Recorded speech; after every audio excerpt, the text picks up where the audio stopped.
आप सभी भाई बहनों को जय मसीह की। आज का हमारा विषय है यीशु खोए हुए लोगों को बचाने आए।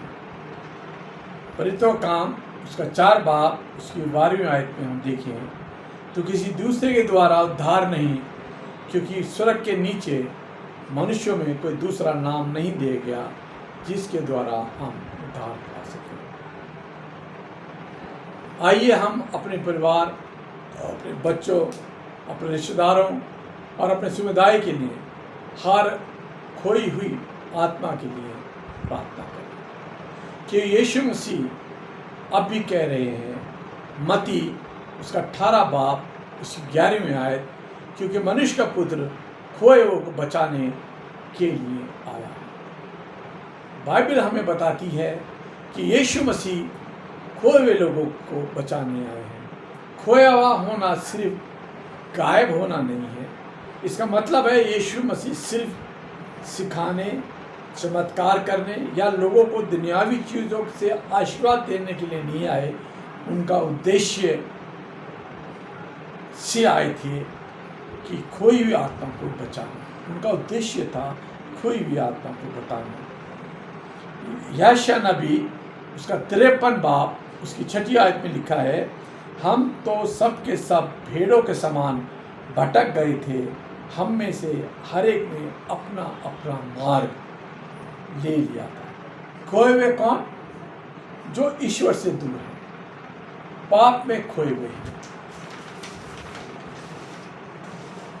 जो दर्द में खोए हुए हैं, जो उलझन में खोए हुए हैं, जो झूठे रिश्तों में खोए हुए हैं, जो डर और अंधकार में खोए हुए हैं। जैसे एक भेड़ झुंड से भटक जाती है, वैसे ही बहुत से लोग ईश्वर की मौजूदगी से, प्रेजेंस से भटक गए।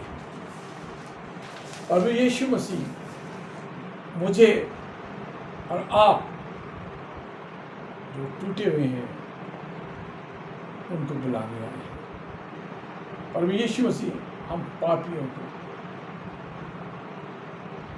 अपनी नज़र से दूर नहीं करना चाहते। यूहन्ना 5 बाब उसकी 1 से 14 आयत में लिखा है, यरूशलेम में एक कुंड था जिसका नाम था बैतसदा, और उस कुंड की एक विशेषता थी कि सुबह 4 बजे एक स्वर्गदूत उतरकर उस पानी को हिलाया करते थे, और वहाँ पे हज़ारों की तादाद में उस कुंड के चारों तरफ रोगी पड़े हुए थे, और जो पहले उतर जाता था वो चंगा हो जाता था।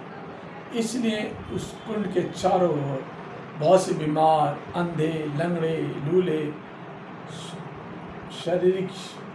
शरीर से पीड़ित, दुष्ट आत्माओं से भरे हुए उसके चारों तरफ लेटे रहते थे। यीशु मसीह उस कुंड के चारों तरफ घूमते हैं, भ्रमण करते हैं, और वहाँ एक जगह आकर वो रुक जाते हैं, मानो किसी को ढूंढ रहे थे। और वहाँ जाकर वो देखते हैं कि एक व्यक्ति जो 38 वर्ष से बीमार है, रोगी है, पैरालाइज्ड है, वहाँ पड़ा हुआ था। ऐसी रोगी को कितना पीड़ा होती होगी जो कई महीनों से बिस्तर पर पड़ा हुआ है।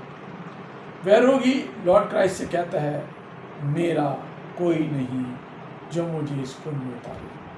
ऐसा रोगी जिसकी सेवा के लिए कोई नहीं, ऐसा रोगी जो रिश्तेदारों ने जिनको निकाल दिया हो, ऐसे ही रोगी की खोज में यीशु आते हैं। यजकल नबी 34 बाब उसकी 16वीं आयत में लिखा है, मैं खोई हुई को ढूंढूंगा और निकली हुई को लौटा लाऊंगा, और घायल के घाव बांधूंगा और बीमारों को बलवंत करूंगा। जब कोई खोया मिलता है तो स्वर्ग में बहुत ज़्यादा खुशी मनाई जाती है। लॉर्ड जीसस लौटने वाले भटकों का स्वागत अपनी खुली बाहों से करते हैं।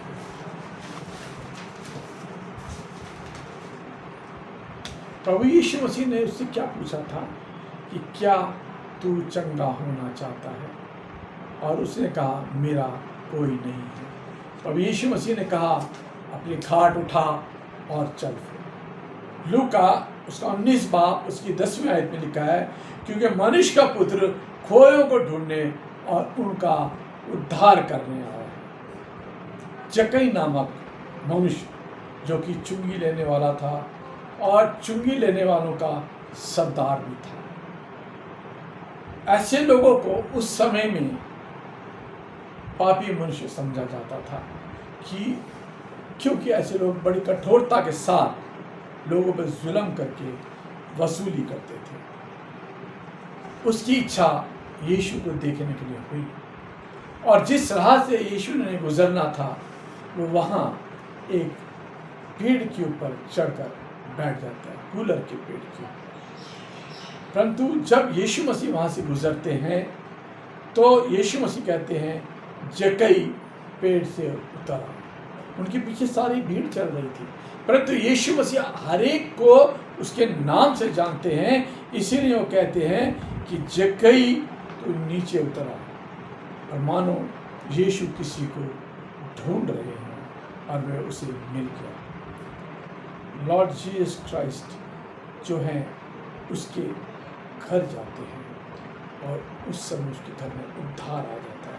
मत्ती 18 बाब उसकी 12वीं आयत में लिखा है, एक अच्छे चरवाहे जो 99 भेड़ों को छोड़कर ढूंढते हैं, लॉर्ड क्राइस्ट गुरेहों को नहीं ठुकराते। वह पापी इंसान को बचाते हैं, छोड़ते नहीं हैं, बल्कि प्रभु यीशु मसीह उन्हें प्यार और दया से खोजते हैं। मत्ती 9 बाब उसकी 13वीं आयत में लिखा है, मैं पापियों को बुलाने आया हूँ। जब यीशु मसीह जक्कई के घर जाते हैं, जक्कई प्रभु से क्या कहता है, मैं अपनी आधी संपत्ति कंगालों को दे देता हूँ। अगर किसी का अन्याय करके लिया है तो मैं 4 गुना वापिस कर देता हूँ। प्रभु यीशु मसीह क्या कहते हैं, आज ही इस घर में उद्धार आया है। मरकुस 5 बाब उसकी 1 से 17 आयत में हम देखते हैं, यीशु गलील झील पर कर रहे थे तो उस आदमी को जो दुष्ट आत्मा से ग्रस्त था, जो कब्रिस्तानों में रहता था, उसको संगालों से बांध के रखते थे। जब भी वो जो हथकड़ियाँ बांधते थे उनको वो तोड़ देता था। ऐसे दुष्कृष्ट रोगी को ढूंढने के लिए प्रभु यीशु मसीह गलील झील के पार जाते हैं, और क्योंकि यीशु मसीह पापियों को बुलाने आए हैं और उस आदमी जो दुष्ट आत्मा से ग्रस्त था उसको चंगाई प्रदान करते हैं। यहेजकल नबी उसका 34 बाब उसकी 12वीं आयत में लिखा है, जैसे चरवाहा अपनी भेड़ बकरियों में से भटकियों को फिर से अपने झुंड में बटोरता है, वैसे ही मैं भी अपनी भेड़ बकरियों को बटोरूंगा, मैं उन सबको स्थान से निकाल ले आऊँगा। यूहन्ना 4 बाब उसकी 1 से 26वीं आयत में लिखा है, यीशु ने उस पापी स्त्री जो 5 पुरुषों से संबंध बना चुकी थी और जो छठे पुरुष के साथ रहती थी, उसे सच्चाई का मार्ग दिखाया, उसका जीवन बदल गया। यीशु मसीह हम पापियों को बचाने आए थे। यूहन्ना 3 बाब उसकी 13वां आयत उसकी 16वें वर्ष में लिखा है, परमेश्वर ने जगत से ऐसा प्रेम किया कि उसने अपना इकलौता पुत्र दे दिया, ताकि जो कोई इस पर विश्वास करे वो नष्ट ना हो परंतु अनंत जीवन पाए। और यीशु मसीह के बलिदान के द्वारा हम पापियों को माफ़ी मिली है। इस वर्ष को सबसे बड़ा सबूत कलवरी पर प्रभु यीशु मसीह का प्राण देना है।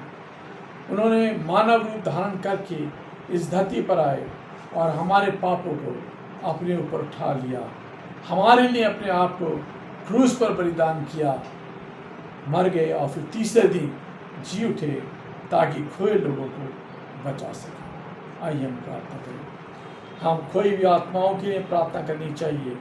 प्रभु यीशु मसीह अभी भी हमें खोज रहे हैं, अभी भी बुला रहे हैं, अभी भी हमें बचाना चाहते हैं। इन कृपा पर हर टूटी हुई जिंदगी को ठीक कर सकते हैं।